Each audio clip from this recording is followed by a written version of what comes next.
Tau Minahasa, pergolakan Permesta masih menyimpan banyak kisah yang penting atau menarik untuk diingat, diungkap, setidaknya untuk mendapatkan apa yang menjadi pesannya bagi kita masa kini.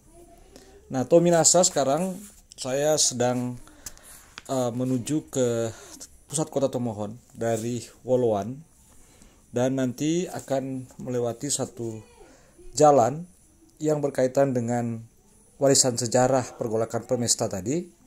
Jalan itu tidak panjang, tapi namanya itu kemudian langsung berkaitan dengan sejarah Permesta di tahun 1957 sampai tahun 1961.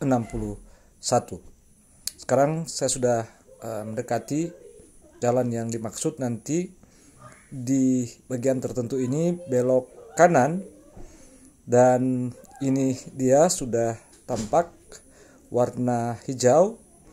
Kalau kita perhatikan tertulis Jalan Permesta.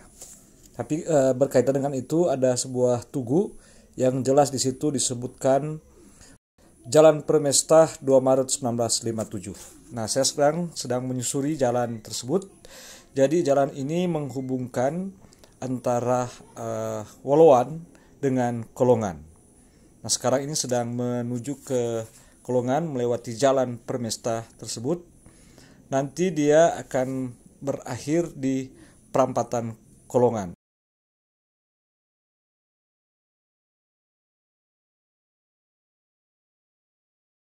Sudah tampak dari sini Perampatan Kolongan itu di belakang Rumah Sakit Gunung Maria.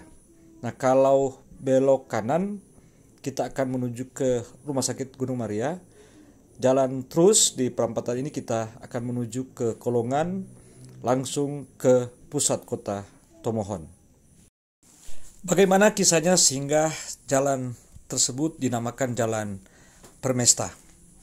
Nah, Tau Minahasa menurut Phil M. Sulu dalam bukunya Permesta dalam Romantika, Kemelut, dan Misteri, bahwa ketika tentara pusat membom Manado, maka kemudian konsentrasi pasukan-pasukan Permesta itu berada di Tomohon.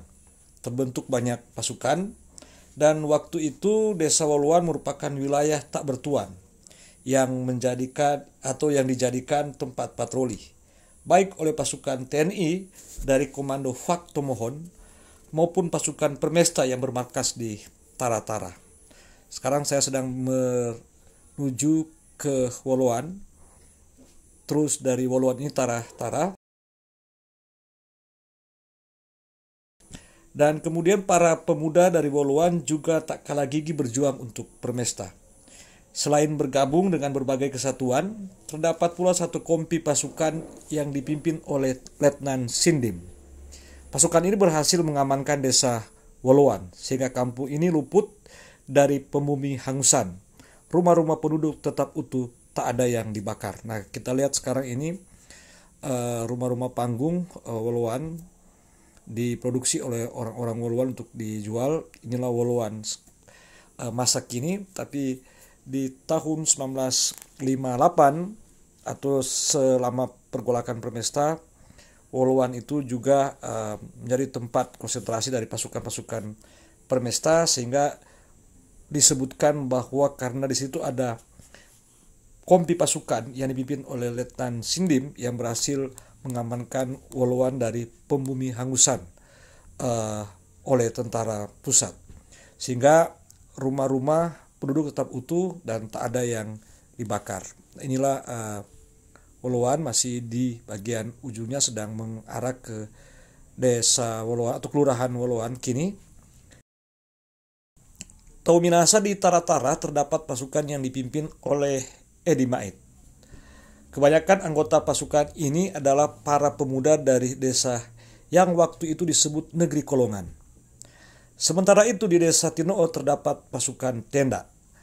Mereka kebanyakan bekas anak buah Letnan A.S. Purukan, seorang Letnan Knil yang terkenal banyak menghadang tentara Jepang yang memasuki Tomohon di tahun 1942 ketika Perang Dunia Kedua berlangsung.